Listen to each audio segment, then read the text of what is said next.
नमस्कार, न्यूज के इकलौते फैमिली शो न्यूज की पाठशाला में आप सभी का स्वागत। मैं हूं सुशांत सिन्हा। ये वो पाठशाला जहां सबकी क्लास लगती है। आज पाठशाला में आपके लिए क्या क्या लेकर आया हूं, सबसे पहले यह बता देता हूं। अचानक यूक्रेन पहुंचे अमेरिकी राष्ट्रपति का वहां पहुंचना और उसके पीछे की सीक्रेट स्टोरी क्या है, आज इसके बारे में पाठशाला में बताऊंगा। जो बाइडेन का वो डर जो उन्हें खींचकर ज़ेलेंस्की तक ले गया, आज उसके बारे में आपको बताऊंगा। अमेरिका को छीछा लेदर से बचाने के लिए रूस से भिड़ेगा यूक्रेन, आज इसका चैप्टर भी होगा। 2024 के पहले मोदी की दो सियासी टेंशन एक साथ कैसे निपट गई, फिर इसका चैप्टर खोलेंगे।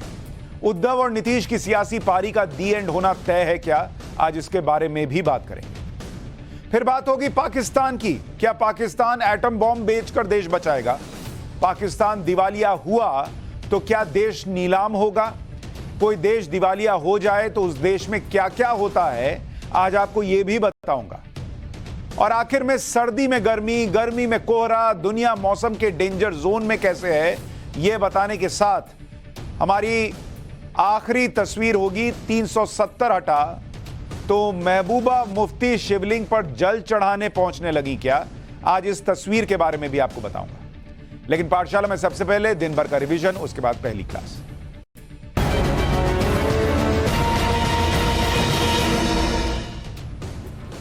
त्रिपुरा के पूर्व मुख्यमंत्री और राज्यसभा सांसद बिप्लब देब आज एक सड़क हादसे में बाल बाल बच गए। हरियाणा के पानीपत से उनकी कार जा रही थी और हादसे का शिकार हो गए। हादसा उस वक्त हुआ जब बिप्लब देब दिल्ली से चंडीगढ़ जा रहे थे। बिप्लब देब बीजेपी के हरियाणा प्रभारी भी। प्रधानमंत्री नरेंद्र मोदी ने आज तुर्की से लौटी ऑपरेशन दोस्त की टीम से मुलाकात की। पीएम मोदी ने भूकंप के बाद चलाए गए जो रेस्क्यू ऑपरेशन था उसके लिए जवानों की तारीफ की। उन्होंने कहा कि तिरंगा लेकर हम जहां भी पहुंचते हैं वहां लोगों को आश्वासन मिल जाता है कि अब इंडिया की टीम आ गई है तो हालात ठीक हो जाएंगे। आज भारत के जवान दुनिया में भरोसे का प्रतीक बन गए। दिल्ली शराब घोटाले को लेकर मनीष सिसोदिया की मुश्किलें बढ़ सकती हैं। सीबीआई ने उन्हें एक बार फिर से पूछताछ के लिए समन भेजा। मनीष सिसोदिया को 26 जनवरी को पूछताछ के लिए बुलाया गया। इससे पहले भी सीबीआई ने उन्हें समन भेजा था, लेकिन तब मनीष सिसोदिया ने बजट बनाने का हवाला देकर सीबीआई से मोहलत मांगी थी। राहुल गांधी इन दिनों जम्मू कश्मीर के गुलमर्ग में छुट्टियां मना रहे हैं। उन्होंने अपनी बहन प्रियंका वाड्रा के साथ बर्फ पर मस्ती का वीडियो शेयर किया। इस वीडियो में राहुल गांधी स्नो मोबाइल चलाते हुए नजर आ रहे हैं। इससे पहले उनका स्कीइंग करते हुए वीडियो भी वायरल हो चुका है। दिल्ली के निक्की हत्याकांड मामले में कोर्ट ने मुख्य आरोपी साहिल की पुलिस रिमांड 2 दिन के लिए बढ़ा दी है, जबकि मामले के बाकी 5 आरोपियों को 14 दिन की न्यायिक हिरासत में भेज दिया गया है जेल। दिल्ली पुलिस की क्राइम ब्रांच ने आरोपी साहिल समेत सभी आरोपियों को द्वारका कोर्ट में पेश किया था। पाकिस्तान के पूर्व प्रधानमंत्री इमरान खान को आज बड़ी राहत मिली। लाहौर हाईकोर्ट ने उन्हें जमानत दे दी है। इमरान खान पेशी के लिए कोर्ट पहुंचे। इस दौरान कोर्ट के बाहर बड़ी संख्या में उनके समर्थक थे। इमरान खान पर चुनाव आयोग के दफ्तर के बाहर प्रदर्शन करने के मामले में गिरफ्तारी की तलवार लटक रही थी।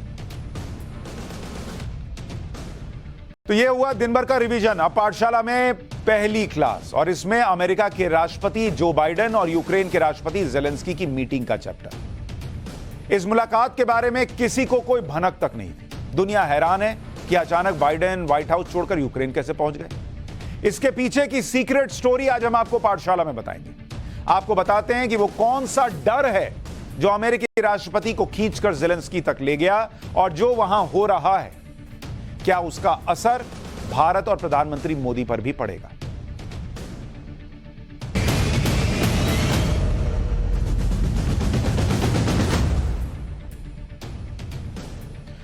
आज पूरी दुनिया के दिमाग में एक ही सवाल चल रहा है कि अमेरिका के राष्ट्रपति जो बाइडेन ज़ेलेंस्की से मिलने यूक्रेन क्यों चले गए। भाई, अमेरिका की ऐसी क्या जरूरत आ गई, ऐसी क्या मजबूरी पड़ गई कि जो बाइडेन इतना रिस्क लेकर वॉर जोन में चले गए। अरे भाई, युद्ध चल रहा है, कहीं से बम गिर रहा है, कुछ हो रहा है, उस दौरान जो बाइडेन अमेरिका का राष्ट्रपति ज़ेलेंस्की से मिलने यूक्रेन पहुंच गया।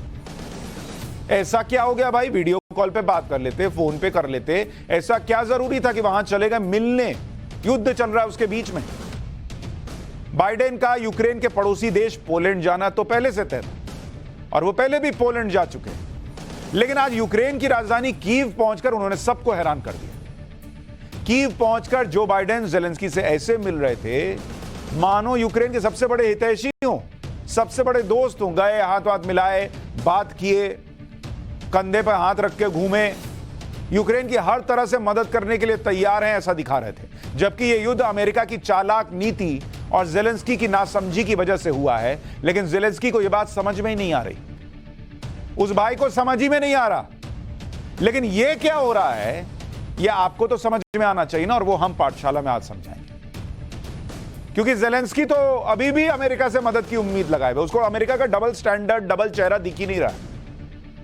अमेरिका भी नहीं चाहता कि यह युद्ध खत्म हो। जो बाइडेन की खुद की छवि दांव पर लगी हुई है, इसलिए जान हथेली पर रखकर सुपरमैन बनकर यूक्रेन पहुंच गए भाई। इसके बारे में आगे बताऊंगा डिटेल में कि ये भाई साहब, ये अमेरिका बिना मतलब के कहीं नहीं जाता। इस भ्रम में मत रहिएगा दोस्ती के चक्कर में गया है। क्यों गया है मैं अभी आगे बताऊंगा, लेकिन उससे पहले इस यात्रा के बारे में थोड़ा सा आपको बताता हूं। कूटनीति की दुनिया में तस्वीरें बहुत कुछ बोलती हैं, इसलिए सबसे पहले मैं आपको बाइडेन और जेलेंस्की की मुलाकात की कुछ तस्वीरें दिखाना चाहता हूं। तस्वीर नंबर 1, इन तस्वीरों में आपको जो बाइडेन की बॉडी लैंग्वेज समझनी चाहिए।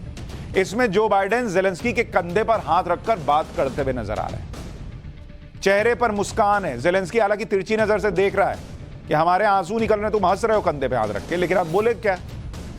जितनी समझ है उतना वो काम कर रहा है। पूरे टाइम आप देखिए कंधे पे हाथ रख के बात हो रही है। इस यात्रा में बाइडेन को जब भी मौका लगा जेलेंस्की के कंधे पर हाथ जरूर रखा। अच्छा, ऐसा नहीं कि पहली बार दोनों मिल रहे हैं। इससे पहले जेलेंस्की अमेरिका गया था, वहां मिले थे, लेकिन वहां ऐसे कंधे पर हाथ रख के पूरे टाइम नहीं घूम रहे थे। यहां भाई पहुंच के युद्ध के बीच में जेलेंस्की के कंधे पर हाथ रख के घूम रहे थे। यह बताने की कोशिश कर रहे थे कि घबराओ नहीं, अमेरिका तुम्हारे साथ है। वैसे भी कोई बड़ा आदमी किसी मजबूर और परेशान आदमी के कंधे पर हाथ रखता है तो दो तरह के मैसेज जाते हैं।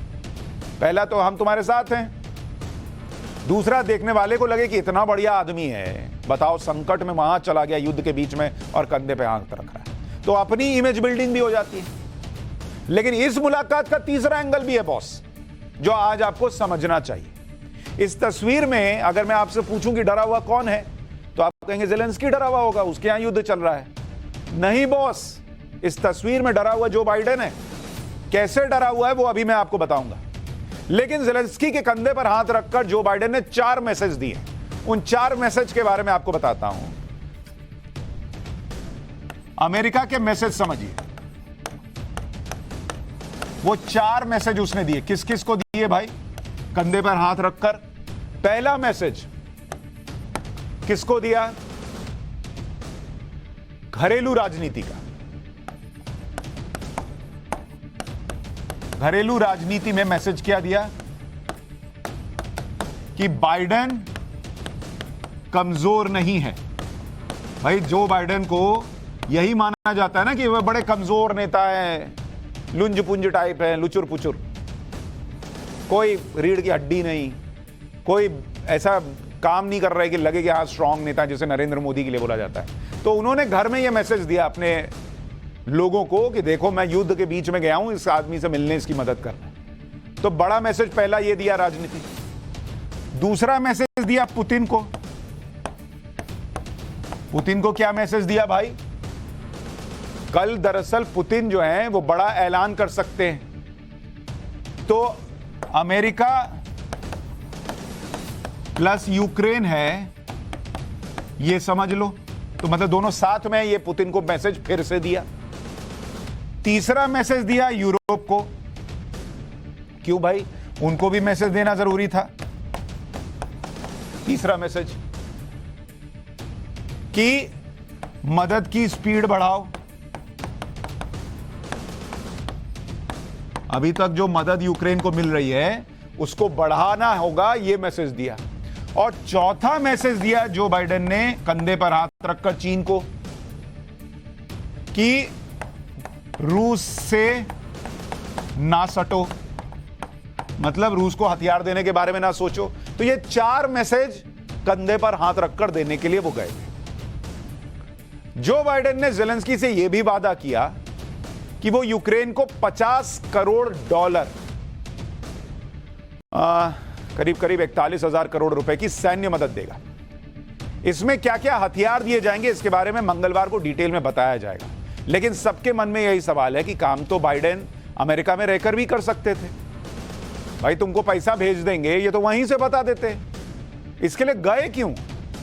और अगर मदद कर भी रहे हैं तो फिर ज़ेलेंस्की से मिलने क्यों आना पड़ा? पहले ये समझाता हूं। इसमें दो वजह है, पहला अमेरिका का फायदा और दूसरा जो बाइडेन की गिरती इमेज को बचाने का फायदा। इसके लिए आपको जो बाइडेन की अप्रूवल रेटिंग के बारे में बता देता हूं, यानी अमेरिका के लोग जो बाइडेन को कितना पसंद करते हैं, वही अप्रूवल रेटिंग जिसमें लगातार नरेंद्र मोदी नंबर 1 बने हुए हैं। अगर आप देखेंगे ये जो बाइडेन है,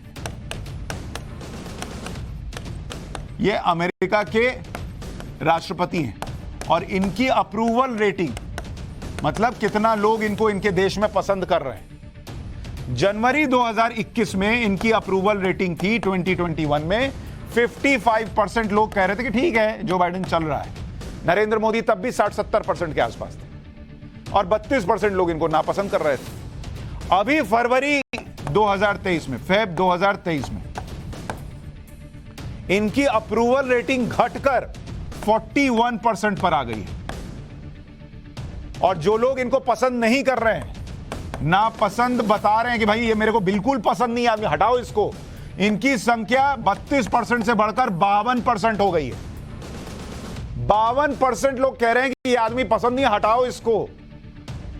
आधे से ज्यादा अमेरिकी कह रहे हैं और मात्र 41% इनको अप्रूव कर रहे हैं। इतनी तेजी से जो इनका ग्राफ नीचे आ रहा है, इसी को उठाने के लिए भाई साहब रिस्क लेकर युद्ध क्षेत्र में पहुंच गए कि अमेरिकी जनता को लगे कि बॉस ये तो चीता है अपना नेता, हमने इसको समझा ही नहीं।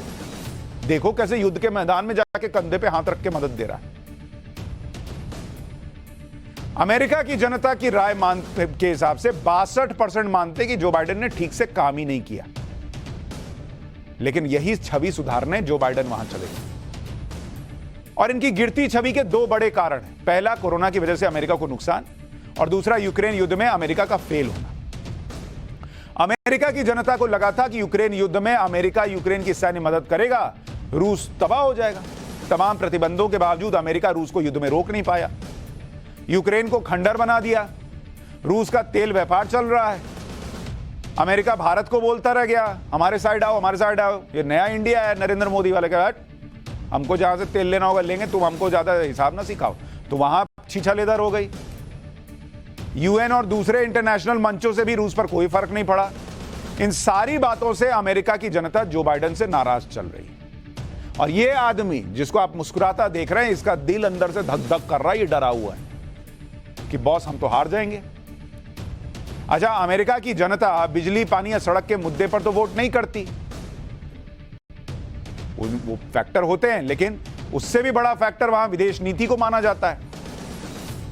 अमेरिका की राय में 57% लोग विदेश नीति पर वोट करते हैं और 87% लोग विश्व में अमेरिका की इज्जत, उस पर वोट करते हैं, और 46% लोग दुनिया भर की घटनाओं में अमेरिका का रोल जरूरी है, इस पर वोट करते हैं। आज की तारीख में जो बाइडेन इन सभी मोर्चों पर फेल दिखाई दे रहे हैं।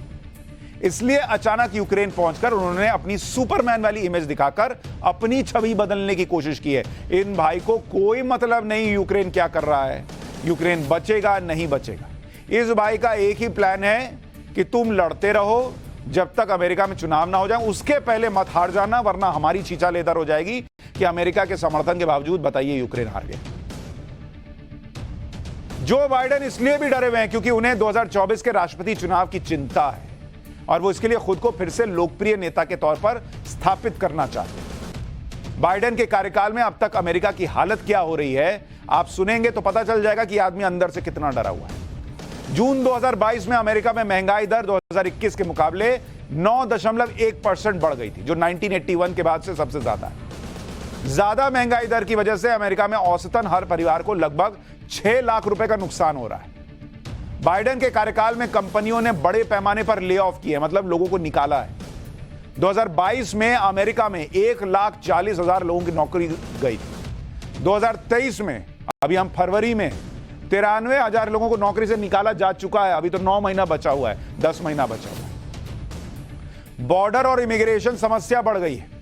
बाइडेन के सामने बॉर्डर पर घुसपैठ की बड़ी समस्या है। बाइडेन के कार्यकाल में ही घुसपैठ के सबसे ज्यादा मामले रिकॉर्ड किए गए। पिछले साल दिसंबर में 2,51,000 से ज्यादा घुसपैठ की घटनाएं हुई थी। बाइडेन के राष्ट्रपति बनने के बाद से अब तक कुल 55 लाख घुसपैठ की घटनाएं हो चुकी हैं, जबकि डोनाल्ड ट्रंप ने दीवार बनाकर इस समस्या पर लगभग काबू पा लिया था। इतना ही नहीं, अमेरिका का कर्ज बढ़ता चला जा रहा है। अमेरिका पर इस समय 31 ट्रिलियन डॉलर का कर्ज है, जो अमेरिकी इकोनॉमी का 120% है। आप सोचते हैं कि छोटे देश कर्ज लेते हैं, ये खुद कर्जे में चल रहा है भाई। बाइडेन के राष्ट्रपति बनने के बाद अमेरिका पर 4 बिलियन डॉलर का कर्ज बढ़ गया है। नेशनल सिक्योरिटी पर सवाल खड़े हो रहे हैं। चीन का जासूसी गुब्बारा 7 दिन तक अमेरिका में उड़ता रहा। उस दौरान सरकार के एक्टिव होने पर सवाल खड़े हो रहे थे। इसी साल बाइडेन पर आरोप लगा कि उपराष्ट्रपति रहते हुए गैर कानूनी ढंग से 12 से ज्यादा सरकारी कॉन्फिडेंशियल फाइल्स अपने पास रख ली थी, जो अब पकड़ी गई हैं। बाइडेन के सामने उनकी उम्र भी बड़ी समस्या है। 80 साल के बाइडेन को भूलने की बीमारी है। साल 2022 में एक सर्वे के मुताबिक 38% अमेरिकी मानते हैं कि ज्यादा उम्र की वजह से बाइडेन राष्ट्रपति का काम नहीं कर पा रहे।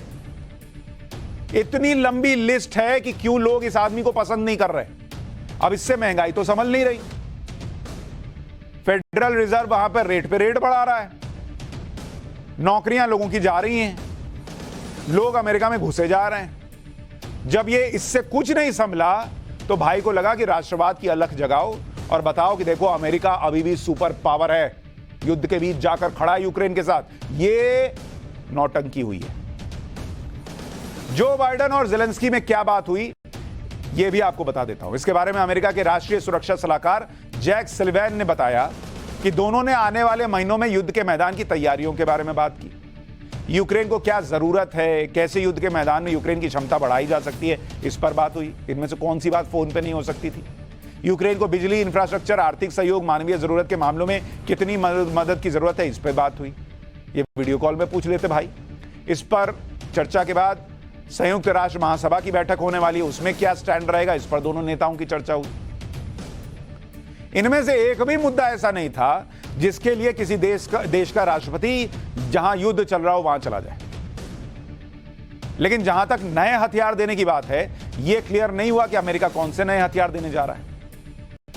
जब अमेरिका से यूक्रेन को F-16 लड़ाकू विमान देने का सवाल किया गया था तो अमेरिका के राष्ट्रीय सुरक्षा सलाहकार ने गोलमोल जवाब दिया था। उन्होंने कह दिया था कि दोनों नेताओं ने युद्ध में अलग अलग क्षमताओं के बारे में अपनी अपनी सोच रखी। इन क्षमताओं के बारे में पहले से ही बहुत कुछ मीडिया में कहा जा रहा है और इस पर चर्चा भी हो रही है, इसलिए इस मामले में और कुछ नहीं कहना। मतलब भाई ने कुछ नहीं बताया।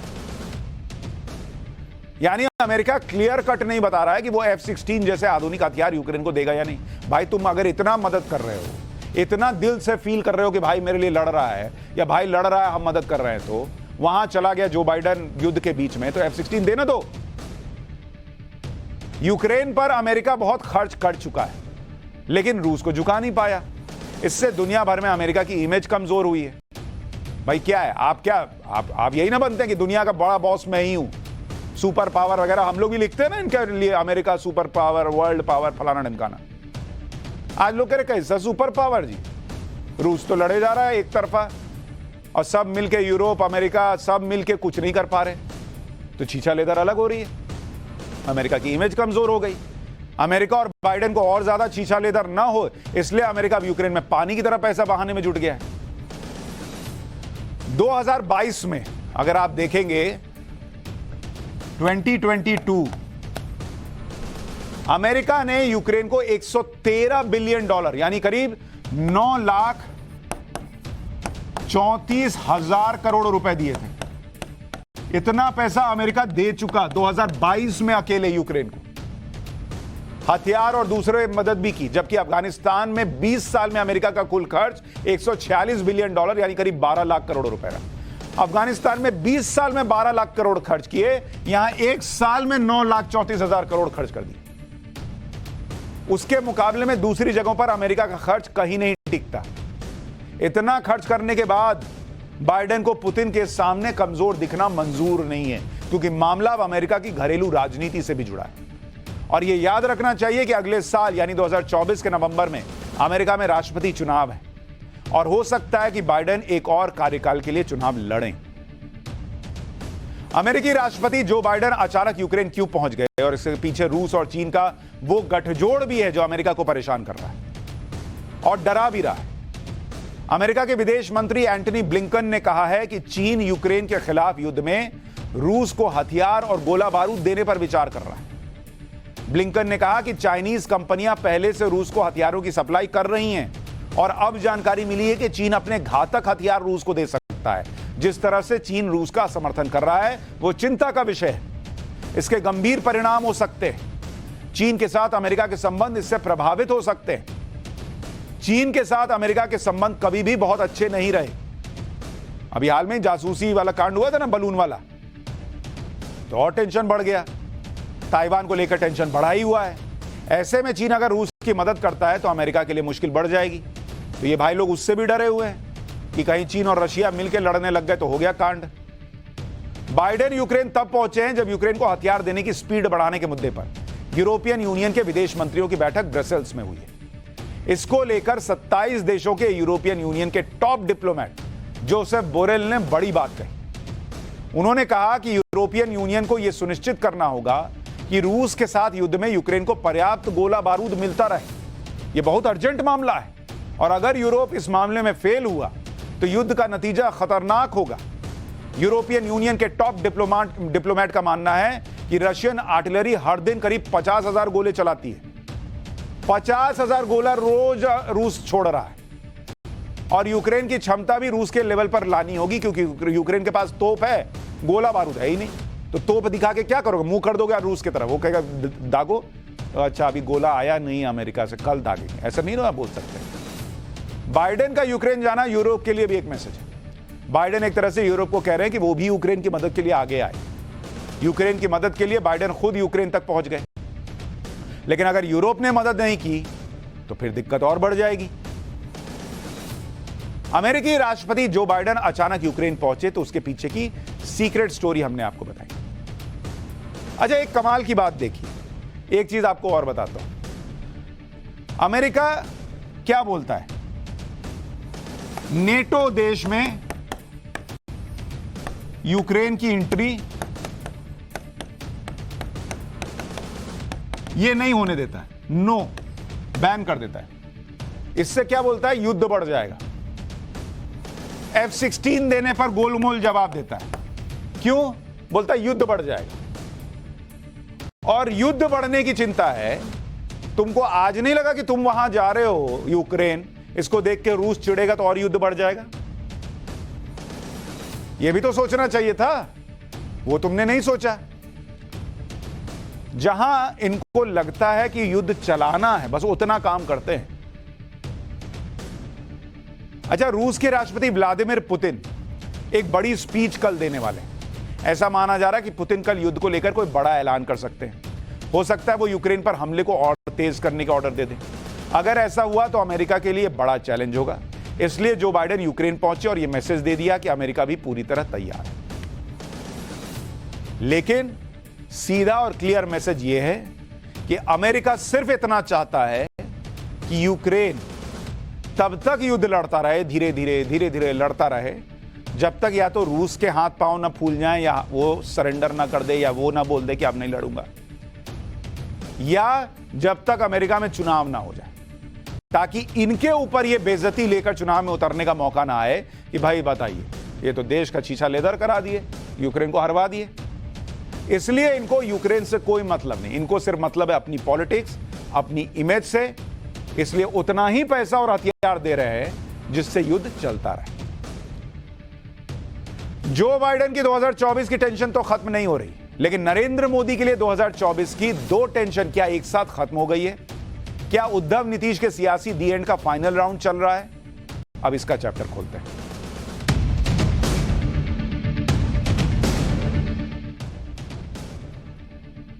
कुछ महीने पहले तक 2024 में नरेंद्र मोदी के लिए दो राज्य बहुत चैलेंजिंग बताए जा रहे थे। इनमें एक नाम था महाराष्ट्र का और एक था बिहार का, क्योंकि दोनों जगहों पर बीजेपी के सामने विपक्ष के ऐसे गठबंधन की बड़ी चुनौती थी कि भाई सब मिल जाएंगे और यहां बीजेपी को हरा देंगे। और दोनों ही जगह लोकसभा की अच्छी खासी सीटें हैं। अगर आप गौर करें जिन दो राज्यों की बात कर रहा हूं, एक है महाराष्ट्र जहां पर 48 लोकसभा सीटें महाराष्ट्र के अंदर। यह यूपी के बाद सबसे ज्यादा सीटें महाराष्ट्र के अंदर है, 48। यूपी में 80 हैं। और बिहार जहां पर 40 लोकसभा सीट, 40। तो दोनों को मिला दीजिए तो 88 लोकसभा सीट की हम बात कर रहे हैं। और बीजेपी आज जहां पर है वहां से अगर 88 सीट आप घटा दें तो सरकार नहीं बनती उनकी। तो इसलिए माहौल यह बनाया जा रहा था कि भाई महाराष्ट्र में सब साथ आ गए, बिहार में सब साथ आ गए, बीजेपी अकेले पड़ गए, अब नरेंद्र मोदी क्या करेंगे, खत्म मामला। लेकिन नरेंद्र मोदी के लिए 88 सीटों का टेंशन कैसे अचानक कम होता दिख रहा है, आज आपको इसके बारे में विस्तार से बताता हूं। इन दोनों राज्यों में खेल हो रहा है। महाराष्ट्र में ऐसा खेल पलटा कि विपक्षी गठबंधन के हाथ से सत्ता हो गई, सत्ता ही चली गई। विपक्षी गठबंधन की धुरी बने उद्धव ठाकरे के हाथ से तो पार्टी ही चली गई। दूसरी तरफ बिहार की स्थिति है कि वहां भी खेल पलटने लगा है। जो नीतीश कुमार बीजेपी से अलग होकर लालू की पार्टी के साथ चले गए, उन्हें अपने ही लोग छोड़ने लगे हैं। नीतीश कुमार के मजबूत साथी उपेंद्र कुशवाहा ने आखिरकार नीतीश कुमार से किनारा कर लिया और राष्ट्रीय लोक जनता दल के नाम से अपनी नई पार्टी बना ली। एक है आरजेडी, राष्ट्रीय जनता दल, इन्होंने बीच में लोक लगा दिया, राष्ट्रीय लोक जनता दल, और अपनी पार्टी बना ली उपेंद्र कुशवाहा ने। तो महाराष्ट्र और बिहार दोनों जगह खेल हुआ है। पहले आपको महाराष्ट्र की पॉलिटिक्स का अपडेट देता हूं। उद्धव ठाकरे ने आज मुंबई के शिवसेना भवन में विधायकों और अपने करीबियों के साथ बैठक की और बैठक में आगे की रणनीति पर चर्चा की गई। इसके अलावा उद्धव ठाकरे ने डिस्ट्रिक्ट लेवल के कुछ नेताओं को भी बैठक में बुलाया। शुक्रवार को चुनाव आयोग ने शिवसेना का नाम और सिंबल दोनों उठाकर एकनाथ शिंदे गुट को दे दिया था। चुनाव आयोग के इस फैसले के खिलाफ उद्धव ठाकरे सुप्रीम कोर्ट गए हैं। सुप्रीम कोर्ट में कल इस मामले की सुनवाई हो सकती है। उधर एकनाथ शिंदे गुट ने उद्धव ठाकरे को एक और झटका दे दिया। विधानसभा में पार्टी के दफ्तर पर शिंदे गुट को मिलने वाला दफ्तर जो है वो शिंदे गुट को मिलने वाला है। आज शिंदे गुट के चीफ विप भरत गोगावले विधायकों के साथ विधान भवन पहुंचे और विधानसभा स्पीकर से शिवसेना के पार्टी दफ्तर को सौंपने की मांग की कि दफ्तर अब हमारा हुआ, जब पार्टी हमारी, सिंबल हमारा, नाम हमारा, तो दीजिए हमको दफ्तर। महाराष्ट्र के सियासी घमासान में जब उद्धव ठाकरे की कुर्सी चली गई, उनकी पार्टी दो हिस्से में टूट गई, तब भी उद्धव ठाकरे विपक्षी एकता की बात कर रहे थे। लेकिन अब जब शिवसेना की पहचान और सिंबल उनके हाथ से छूट गया तो उनकी भाषा थोड़ी सी बदल गई। अब वो कह रहे हैं कि उन्होंने कांग्रेस का हाथ नहीं पकड़ा, बल्कि बीजेपी ने ऐसा करने के लिए उन्हें मजबूर किया। चलिए, कम से कम मान रहे हैं कि बहुत मजबूर नेता है, लेकिन ऐसी क्या मजबूरी कि जिस कांग्रेस को इतना कुछ सुनाया बाला साहब ठाकरे ने उसके साथ चले गए। अच्छा, बीजेपी ने तो यही बोला था कि आपको सीएम की कुर्सी नहीं देंगे। मान लीजिए डील भी हुई थी, वो तो कहते नहीं हुई, लेकिन अगर हुई भी थी, उन्होंने कहा नहीं देंगे, तो अपना बैठ जाते कि हम नहीं जाएंगे तुम्हारे साथ, तुम बनाओ जिसके साथ बनाना है। कांग्रेस के साथ जाने के लिए बीजेपी ने बोल दिया था। हिंदुत्व की विचारधारा से समझौता करने के आरोपों पर भी उद्धव ठाकरे ने कहा कि उन्होंने बीजेपी को छोड़ा है, हिंदुत्व को नहीं। हमने हिंदुत्व को कभी धोखा नहीं दिया। जो भी राष्ट्रवादी हैं वो हिंदुत्व का भी अनुसरण कर सकता है। उसी महाराष्ट्र में बैठकर राहुल गांधी एक नहीं कई बार किसको सुनाकर आए, बता के आए थे ना भाई कि किस तरह से आजादी की लड़ाई नहीं लड़ी, अंग्रेजों के सामने घुटने टेक दिए। सावरकर के बारे में यही सब बोलते थे, लेकिन उद्धव ठाकरे ने कभी गठबंधन नहीं तोड़ा। अरे ये ठीक नहीं है, हम बात करेंगे, ऐसा कर देंगे, लेकिन कभी तोड़ा नहीं। जबकि सावरकर हिंदुत्व की पहचान है, लेकिन आज कह रहे हैं कि नहीं, हमने तो हिंदुत्व से कभी समझौता नहीं किया। अपनी डूबती राजनीति को बचाने के लिए उद्धव ठाकरे इमोशनल कार्ड भी खेल रहे हैं। पार्टी का नाम और सिंबल छीनने पर उद्धव ठाकरे कह रहे हैं कि उनकी पार्टी का नाम और चुनाव चिन्ह चुराया गया है, लेकिन ठाकरे का नाम चुरा नहीं सकते। उद्धव ने कहा कि वो बाला साहब ठाकरे के बेटे के रूप में जन्म लेकर खुद को भाग्यशाली मानते हैं। यहां तक कि दिल्ली भी उन्हें यह नहीं दे सकती। उद्धव ठाकरे ने यह भी बताया कि इस संकट की घड़ी में ममता बनर्जी, शरद पवार, नीतीश कुमार समेत विपक्ष के कई नेता उनके समर्थन में और उन्हें फोन कर चुके हैं। उद्धव अब यह डर दिखा रहे हैं कि 2024 में तानाशाही आ जाएगी। अभी तक बीजेपी के साथ वो थे, तब नरेंद्र मोदी तानाशाह नहीं थे, लेकिन अब 2024 में जब इनका सिंबल चला गया, नाम चला गया, सत्ता चली गई, तो अब नरेंद्र मोदी आ जाएंगे तो तानाशाही आ जाएगी। और कह रहे हैं कि 2024 इस देश का आखिरी लोकसभा चुनाव हो सकता है। एक बार सुनिए फिर आगे की बात। येत्या 2024च्या लोकसभेची जी निवडणूक आहे ती आपल्या देशातली शेवटची निवडणूक ठरू शकेल, कारण त्याच्यानंतर हुकुमशाहीचा नंदानाद सुरू होऊ शकतो। येत्या 2024च्या लोकसभेची जी निवडणूक आहे ती आपल्या देशातली शेवटची निवडणूक ठरू शकेल, कारण त्याच्यानंतर हुकुमशाहीचा नंदानाद सुरू होऊ शकतो। उद्धव ठाकरे ये दावा कर रहे हैं कि विपक्ष उनके साथ है। महाराष्ट्र के दिग्गज नेता और एनसीपी प्रमुख शरद पवार उनके साथ हैं। लेकिन महाराष्ट्र में उद्धव ठाकरे के गठबंधन के साथ ही शरद पवार ने पूरे विवाद से खुद को अलग कर रखा है। शरद पवार ने मीडिया से कहा कि वो शिवसेना के सिंबल को लेकर छिड़ी लड़ाई में नहीं पड़ेंगे। इस मामले में वो अपना रोल क्लियर कर चुके हैं। तो वो कह रहे हैं तुम अपना देखो, अपना लड़ो, हमको कोई मतलब नहीं है। लेकिन जैसे ज़ेलेंस्की को समझ में नहीं आ रहा कि उनका इस्तेमाल हो गया है, वैसे ही उद्धव ठाकरे को समझ में नहीं आ रहा कि उनका इस्तेमाल हो गया है। उद्धव ठाकरे गठबंधन के पुराने सहयोगी को गवा चुके, सत्ता गवा चुके, पार्टी गवा चुके, चुनाव चिन्ह गवा चुके। अब उद्धव ठाकरे को पार्टी फंड गंवाने का भी डर सता रहा है, क्योंकि शिवसेना के पार्टी फंड में करोड़ों रुपए। सूत्रों से खबर मिल रही है कि उद्धव ठाकरे ने शिवसेना के पार्टी फंड में रखे पैसों को अपनी पार्टी शिवसेना उद्धव बालासाहब ठाकरे के खाते में ट्रांसफर कर लिया है। इसके लिए नया खाता भी खोला गया और करोड़ों रुपए ट्रांसफर भी कर लिए गए। उद्धव खेमे के नेताओं को इस बात का भी डर है कि शिंदे गुट अब शिवसेना भवन, स्थानीय पार्टी दफ्तर और पार्टी फंड पर भी अपना दावा जता सकते हैं। इसमें सेना भवन भी शामिल है। इतना ही नहीं, शिवसेना का ट्विटर हैंडल और वेबसाइट भी शिंदे गुट के पास ना चली जाए, इसलिए दोनों को डिलीट कर दिया गया कि कहीं शिंदे गुट ना ले ले, इसलिए डिलीट ही मार दो। Uddhav Thackeray camp Twitter handle और वेबसाइट हैंडल करता था। उद्धव ठाकरे इस तरह बौखलाए हुए हैं कि उन्होंने चुनाव आयोग को भंग करने की मांग कर दी। वो कह रहे हैं चुनाव आयोग को ही भंग कर दो। उद्धव ठाकरे का कहना है कि चुनाव आयोग का फैसला गलत है, उन्हें सुप्रीम कोर्ट से आखिरी उम्मीद है। अब सुप्रीम कोर्ट से मान लीजिए फैसला नहीं आया तो सुप्रीम कोर्ट को भंग करा देंगे। यहां तक कि जब उद्धव ठाकरे से पूछा गया कि शिवसेना के ऑफिशियल बैंक अकाउंट में जो फंड है क्या वो भी ट्रांसफर होंगे, तो इस पर चुनाव आयोग को धमकी दे रहे हैं। कह रहे हैं कि पार्टी फंड के मुद्दे पर बोलना चुनाव आयोग का अधिकार नहीं है, वो किसी सुल्तान की तरह बर्ताव ना करें। चुनाव आयोग का रोल सीमित है, अगर पार्टी फंड को लेकर चुनाव आयोग ने कुछ किया तो क्रिमिनल केस कर देंगे।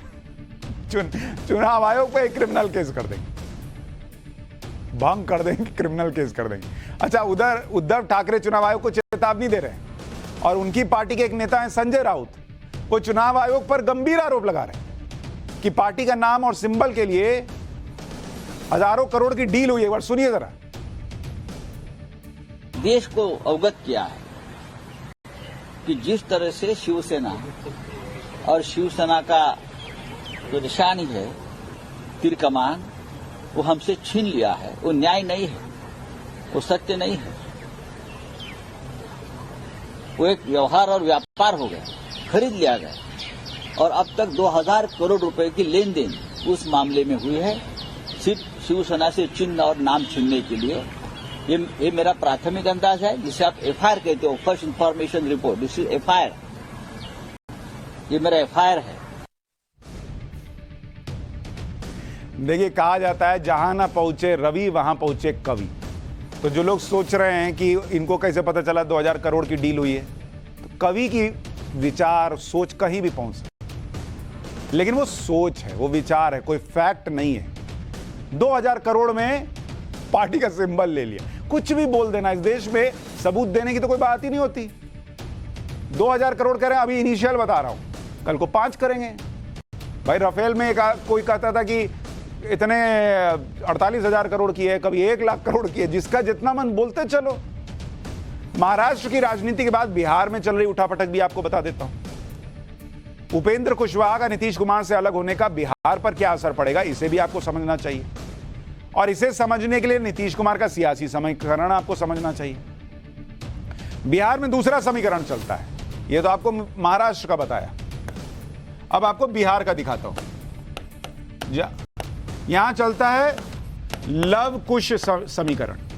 अब आप कहेंगे बॉस ये क्या है लव कुश समीकरण?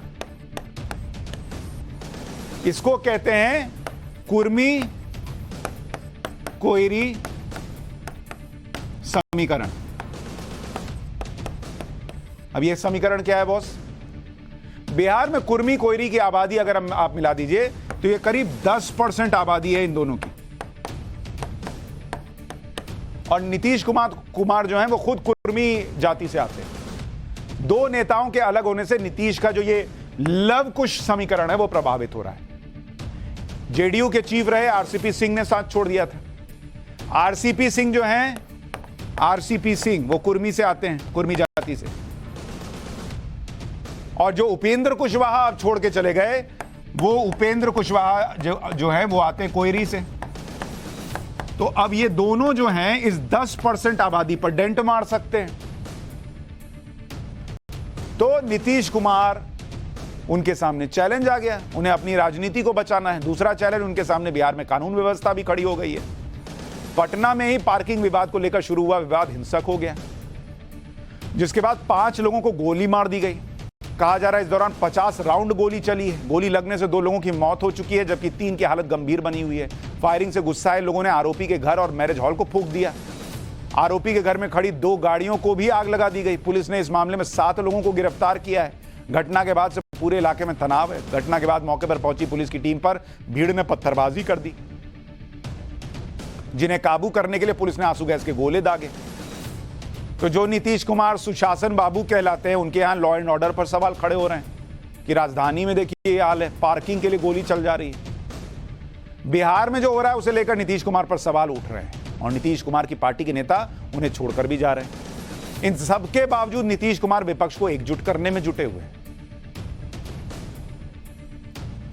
हम तो चाहते हैं कि अधिक से अधिक लोग एकजुट हो जाए। आज आप आए हुए हैं, पार्टी के माध्यम से आपके पार्टी के नेतृत्व को हम अनुरोध करेंगे कि जल्दी से जल्दी फैसला करिए और हम लोगों को बुला करके बात कर लीजिए कि कहां और किनके साथ एकजुट होकर के अगला चुनाव लड़ना है।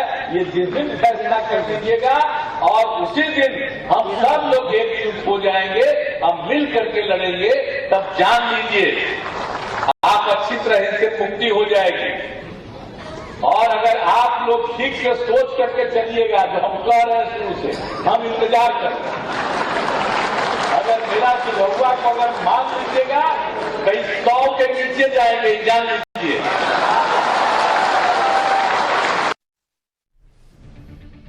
नीतीश कुमार कह रहे हैं कि बीजेपी 100 के नीचे आ जाएगी अगर उनका कहा मान लिया। इनकी खुद की सीटें 50 से नीचे आ चुकी हैं बिहार में, दूसरे को 100 से नीचे रोक रहे हैं लोकसभा में। नरेंद्र मोदी का नाम चलता है जब लोकसभा में तो बड़े बड़े उड़ जाते हैं, बड़े बड़े समीकरण उड़ जाते हैं। और वो देश के अलग अलग हिस्सों में देखा, यूपी में देख लिया, बिहार में देख लिया, सब जगह देख लिया, और कह रहे हैं बीजेपी को 100 से नीचे रोक देंगे।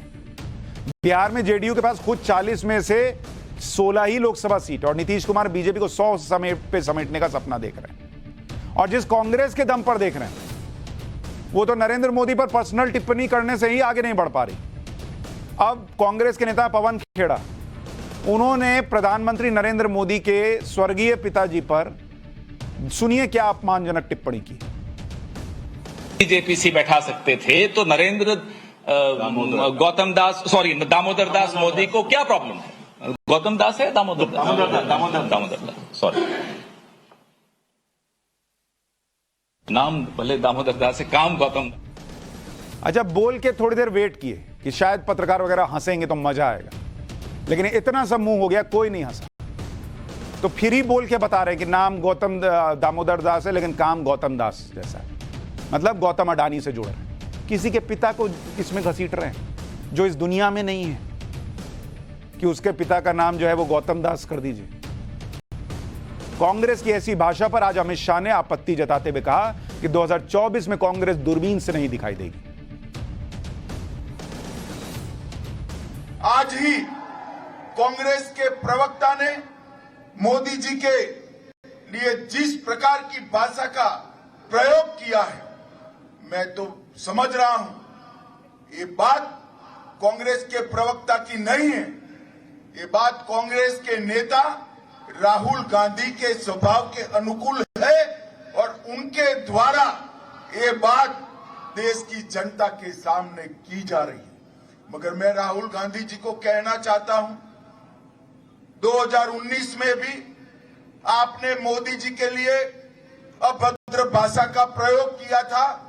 नतीजा आपने देखा है, कांग्रेस पार्टी का विपक्ष का स्टेटस भी जाता रहा और जिस प्रकार की भाषा आज इस्तेमाल की गई है और देश भर से जनता में से जिस प्रकार के रिएक्शन आ रहे हैं, आप 24 का नतीजा देखिएगा। राहुल जी, कांग्रेस पार्टी दूरबीन लेकर ढूंढने से भी नहीं मिलेगी। देश की जनता इसका हिसाब बैलेट बॉक्स के अंदर करेगी। कांग्रेस पार्टी 2024 में दूरबीन से दिखेगी या नहीं दिखेगी ये तो वक्त तय कर देगा, लेकिन एक देश है जो दूरबीन से ढूंढे नहीं मिलेगा, ऐसा वक्त आ रहा है। पाठशाला में अब पाकिस्तान पर स्पेशल क्लास, जिसमें आपको बताऊंगा कि क्या दिवालिया पाकिस्तान एटम बम बेचकर देश बचाएगा और क्या होता है जब एक देश दिवालिया होता है, ताकि आपको पता चल सके कि पाकिस्तान दिवालिया हो गया तो होगा क्या क्या।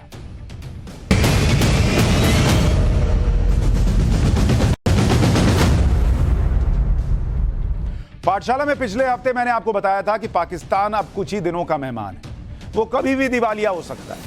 पिछले 1 महीने से पाकिस्तान लगातार दुनिया से भीख मांग रहा था, जो मिली नहीं। अब पाकिस्तान के मंत्री खुलकर कह रहे हैं कि पाकिस्तान एक दिवालिया मुल्क है। पाकिस्तान की सरकार और वहां के मंत्रियों को भी अब पता है कि कितने दिन सच छुपाएंगे भाई। पब्लिक सड़क पर है, उसको पता है कि खाने को नहीं मिल रहा, तो कोई अमीर देश में तो ऐसा होता नहीं। तो अब नेता भी खुलकर कबूल कर रहे हैं कि पाकिस्तान में कुछ बचा नहीं है। पाकिस्तान के रक्षा मंत्री ख्वाजा आसिफ ने यह कबूल कर लिया कि पाकिस्तान दिवालिया हो चुका है। ख्वाजा आसिफ कह रहे हैं कि पाकिस्तान के लोग भुलावे से बाहर निकलें और यह मान लें कि वो एक दिवालिया मुल्क में रह रहे हैं। आपने सुना होगा डिफॉल्ट हो रहा है या दिवालिया हो रहा है या मेल्टडाउन हो रहा है, वो हो चुका हुआ है कि जो हमारे मुल्क के इस वक्त हालात है, हम एक दिवालिया मुल्क के रहने वाले हैं। हमें 200-300 मिलियन डॉलर के लिए मैंने खुद देखा है मिन्नतें करते हुए अपने हुक्मरानों को। मैं उनके साथ होता हूं, खुद मिन्नतें करते देखा है। पाकिस्तान का रक्षा मंत्री खुद बता रहा है कि कैसे उसके नेता भीख मांगते हैं और कह रहा है अब हम हो गए दिवालिया। पाकिस्तान के रक्षा मंत्री ख्वाजा आसिफ का अचानक यह कहना कि पाकिस्तान दिवालिया हो चुका है, इसके पीछे एक कहानी भी है, एक खेल भी है। आज आपको उसके बारे में भी बताऊंगा। लेकिन जिस आईएमएफ के सामने कल तक ये लोग भीख मांग रहे थे, उसी के लिए आज अचानक क्यों कह रहे हैं कि आईएमएफ के पास पाकिस्तान की समस्या का हल नहीं है, पहले यह बताता हूं। दरअसल इनको पता चल गया है कि आईएमएफ से भीख मिलने के आसार कम है। ऊपर से जिन शर्तों पर भीख दे रहा है वो अलग टेंशन खड़ी कर रहे हैं। आईएमएफ चीफ क्रिस्टालिना जियोर्जीवा ने पाकिस्तान को आईना दिखाया। पुरानी शर्तों के साथ अब आईएमएफ ने पाकिस्तान से 2 नई डिमांड कर दी और दोनों ही डिमांड को लागू करना शहबाज शरीफ के लिए मुश्किल होने वाला है। पहली डिमांड आईएमएफ ने यह कर दी कि टैक्स रेवेन्यू बढ़ाओ, यानी पाकिस्तान के अमीर लोगों पर ज्यादा टैक्स लगाओ, उससे रेवेन्यू बढ़ेगा। दूसरी डिमांड आईएमएफ ने की कि सब्सिडी में बदलाव करो, जिसको जरूरत है सिर्फ उसको दो, अमीर लोगों को सब्सिडी का फायदा ना मिले। अब पाकिस्तान के अमीर लोगों पर अगर टैक्स बढ़ा दिया तो शहबाज शरीफ के लिए मुश्किल हो जाएगी। सब्सिडी डिस्ट्रीब्यूशन में अमीर लोगों को हटाना भी मुश्किल है, क्योंकि यही अमीर लोग बिजनेस हाउस पाकिस्तान की राजनीतिक पार्टियों को फंड करते हैं। आईएमएफ को भी शायद इस बात का शक है, इसलिए आईएमएफ चीफ ने कहा है कि हम जो डिमांड कर रहे हैं वो ऐसे कदम उठाने की डिमांड है जिससे पाकिस्तान एक देश के रूप में काम करने में सक्षम दिखाई दे, ना कि वो खतरनाक स्थिति में चला जाए। इन सारी डिमांड और शर्तों को लागू करने के लिए आईएमएफ ने पाकिस्तान को 1 मार्च तक की डेडलाइन दी है, मतलब बस कुछ दिन बचे। आईएमएफ सलाह दे रहा है कि पाकिस्तान एक देश के रूप में आगे बढ़े, मतलब उसको लग रहा है कि भाई हम दे दिए भीख, लेकिन तुम फिर उसको खर्चा कर दोगे तो कहां से लाओगे। तो वो कह रहा है अपने आप को ना सुधारो, देश चला के ना दिखाओ। तो आईएमएफ जो है इनको पैर पे खड़ा करना चाह रहा है, लेकिन ये भाई लोग अलग लेवल पर हैं। पाकिस्तान में ऐसे ऐसे नमूने हैं जो कह रहे हैं कि अगर आईएमएफ से लोन नहीं मिल रहा है तो पाकिस्तान को अपने एटम बम बेच देने चाहिए। पाकिस्तान का एक कथित डिफेंस एक्सपर्ट है जैद हामिद, जो अपने सिर पर लाल टोपी लगाए रहता है। लाल टोपी लगाए रहता है और हमेशा भारत की बर्बादी का ख्वाब देखता है। जैद हामिद को तो लोग लाल टोपी के नाम से ही बुलाते हैं। यही जैद हामिद कह रहा है कि अगर IMF से लोन नहीं मिलता है तो पाकिस्तान को अपने परमाणु हथियार बेचने शुरू कर देने चाहिए। एक बार सुनिए पहले इसको। मानते तो ठीक है, फिर हम मजबूर हैं, हम अपना न्यूक्लियर और मिसाइल प्रोग्राम एक्सपोर्ट करेंगे अपने दोस्त मुल्कों को। और आप खुल के ऑफर करें सऊदी अरब को, खुल के ऑफर करें टर्की को, खुल के ऑफर करें ईरान को, और इंटरनेशनल लेवल पर करें, दुनिया के सामने करें कि पाकिस्तान अपने न्यूक्लियर वॉरहेड्स, हमारे पास अगर 150 वॉरहेड हैं और हम उसमें से 5 वॉरहेड सऊदी अरब को फरोख्त कर दें और 5 टर्की को फरोख्त कर दें तो हमें फर्क ही कोई नहीं पड़ेगा। ये हमारी डिफेंस टेक्नोलॉजी है जो हम एक्सपोर्ट कर सकते हैं। हमने NPT साइन नहीं किया हुआ। ऐसे ऐसे नमूने हैं पाकिस्तान। कह रहा है कि हम अपना हथियार, न्यूक्लियर हथियार बेच दें दूसरों को।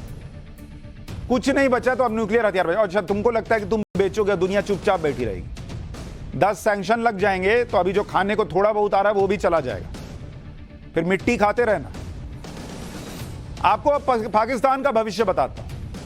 पाकिस्तान दिवालिया हो चुका है और आने वाले दिनों में वहां क्या हालात होंगे। भाई बौद्धिक रूप से तो ये लोग दिवालिया हैं ही।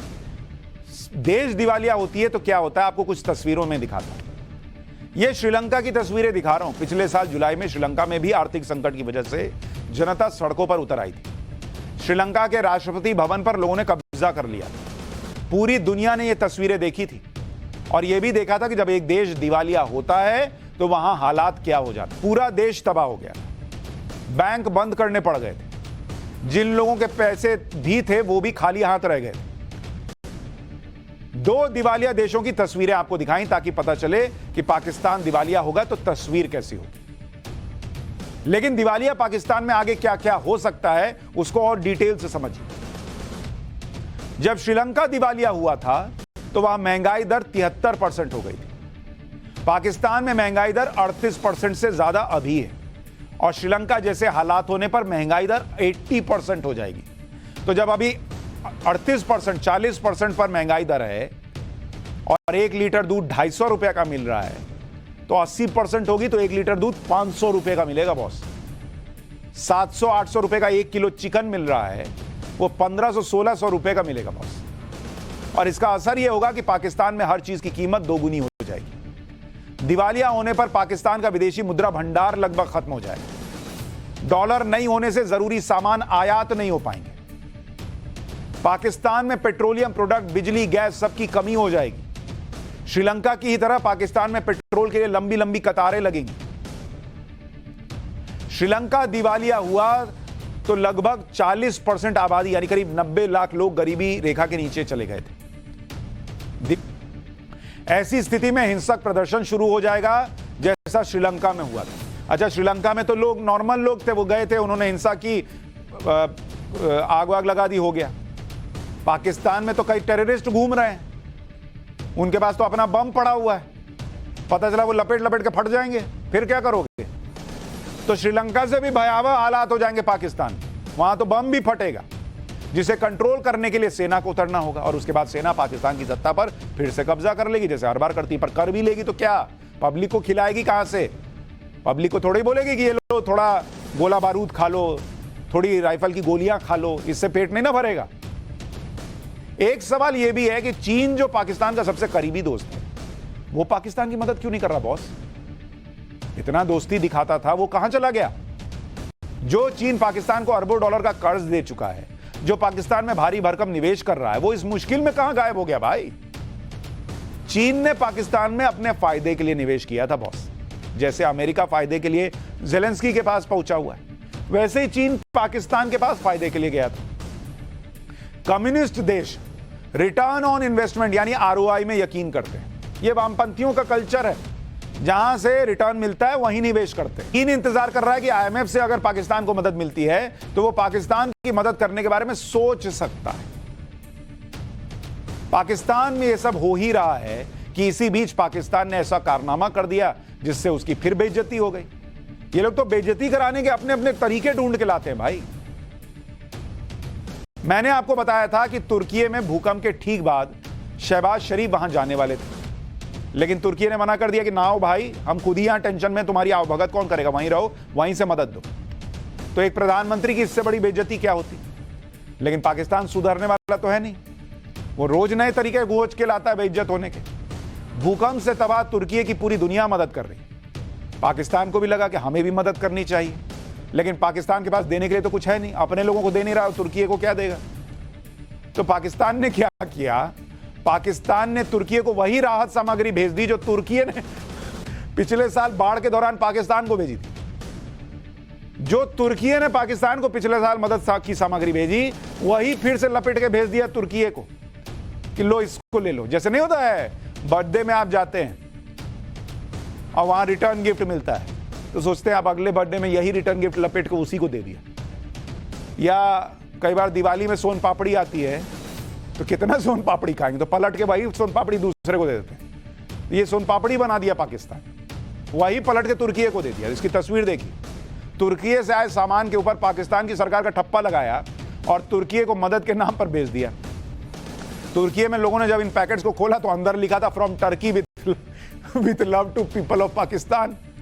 वो अंदर तो देखा नहीं कि अंदर ये लिखा है, वहां से अंदर पर्चा निकला है। बोले अरे यार ये तो गजब धोखेबाज आदमी है। सोचिए पिछले साल पाकिस्तान में बाढ़ आई थी जिससे करोड़ों लोग प्रभावित हुए थे, उनके लिए जो मदद विदेश से आई उस मदद, अच्छा वहां सामान पहुंचाई सिंध से शायद, और वहां सामान पहुंचा उसके ऊपर लिखा हुआ गवर्नमेंट ऑफ सिंध, हुकूमत पाकिस्तान टैग लगा हुआ। उन्होंने जो खोला है तो अंदर से वो निकला है पैकेट के, तुर्की की तरफ से मोहब्बत के साथ जो सैलाब के दिनों में भेजा था उन्होंने सामान, वही पैकेट पैक करके भेज दिया। तो पाकिस्तान तो नहीं बदल सकता बॉस, लेकिन एक चीज बहुत तेजी से बदल रही है और वो है हमारे आसपास का मौसम। पाठशाला में अब मौसम का चैप्टर, जिसमें आपको बताऊंगा कि क्यों सर्दी में गर्मी, गर्मी में कोहरा हो रहा है, क्या दुनिया मौसम के डेंजर जोन में है।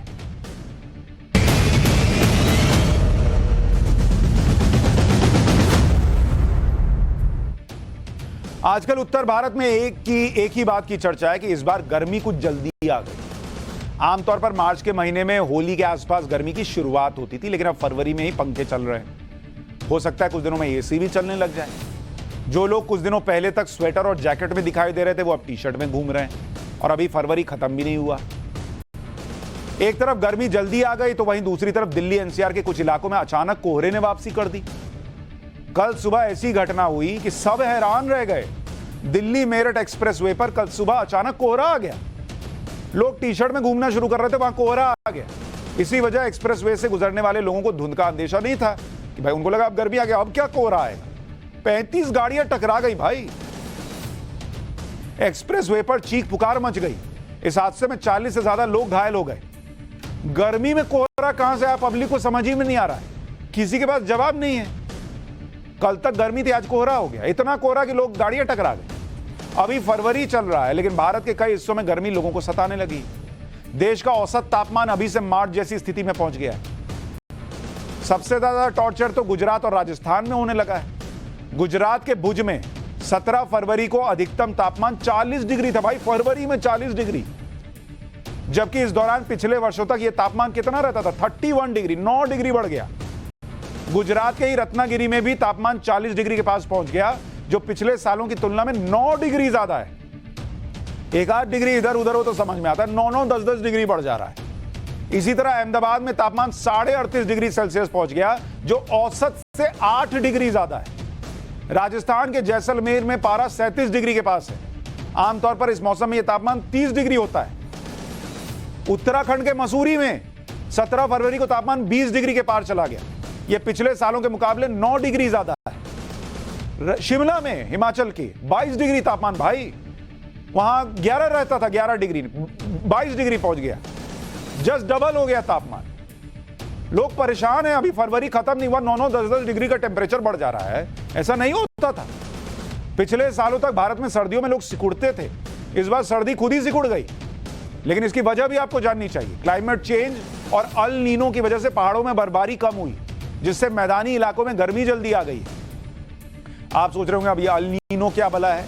ये क्लाइमेट का पैटर्न है। प्रशांत महासागर के बीच मौजूद नीनो नाम के इलाके में मौसम संबंधी बदलाव होते हैं।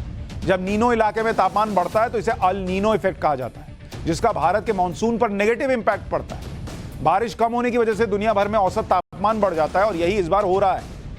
एक और वजह है, पिछले साल नारा के इस इलाके में एक दिन में लगभग 24 इंच बारिश हुई, जो इतने कम समय में ब्राजील में अब तक नहीं हुई सबसे ज्यादा बारिश हुई है ये। भारत ही नहीं, मौसम ने ऐसी चाल बदली है, यूरोप और अमेरिका भी इसकी जद में है और इस साल कम बर्फबारी से परेशान है। आपको कनाडा का हाल दिखाता हूं। कनाडा में आमतौर पर इस समय आइस स्केटिंग बड़े पैमाने पर शुरू हो जाती है, लेकिन इस बार हो ही नहीं पा रहा। कनाडा के ओटावा में दुनिया के सबसे बड़े natural skating rink Rideau Canal Skateway को इस बार खोला ही नहीं गया, क्योंकि बर्फबारी उतनी हुई नहीं कि वहां पे स्केटिंग का मजा ले सके। ऊपर से मौसम इतना गर्म है कि जो बर्फ है वो जम नहीं पा रही। पिछले 50 सालों में यह पहला मौका है जब इस स्केटवे को बंद रखने का फैसला किया गया। स्केटवे की देखरेख का जिम्मा संभालने वाले नेशनल कैपिटल कमीशन ने इसकी वजह बताई कि स्केटिंग के लिए 12 इंच मोटी परत जरूरी होती है, 12 इंच कम से कम, और 10 से 14 दिन तक तापमान -20 से -10 डिग्री रहना चाहिए। वो हुआ ही नहीं। इस बार फरवरी की शुरुआत में ही पड़ रही गर्मी की वजह से स्केटवे पर बर्फ की परत जो है वो पहले ही पतली हो गई। तो ये हालत हो गई है दुनिया भर में, और जो मौसम बदल रहा है उससे आप समझिए कि किस तरह से खतरे के संकेत हैं। लेकिन मौसम तो बदल रहा है, आप इस पे यकीन कर लेंगे, लेकिन क्या महबूबा मुफ्ती का मन इतना बदल जाए 370 हटने के बाद? और अब पाठशाला में फैक्ट चेक की क्लास। सोशल मीडिया पर एक तस्वीर बहुत वायरल हो रही है। इसमें जम्मू कश्मीर की पूर्व मुख्यमंत्री महबूबा मुफ्ती एक मंदिर में जल चढ़ाती हुई दिख रही है। तस्वीर के साथ कैप्शन में लिखा है कि धारा 370 हटने के बाद महबूबा मुफ्ती की जिंदगी ही बदल गई। ये वही तस्वीर है जिसमें दावा किया जा रहा है कि 370 हट गया, इसलिए महबूबा मुफ्ती मंदिर पहुंचे। इस तस्वीर का हमने फैक्ट चेक किया तो हमें पता चला कि यह तस्वीर साल 2016 की है, जब वो जम्मू कश्मीर की मुख्यमंत्री थी।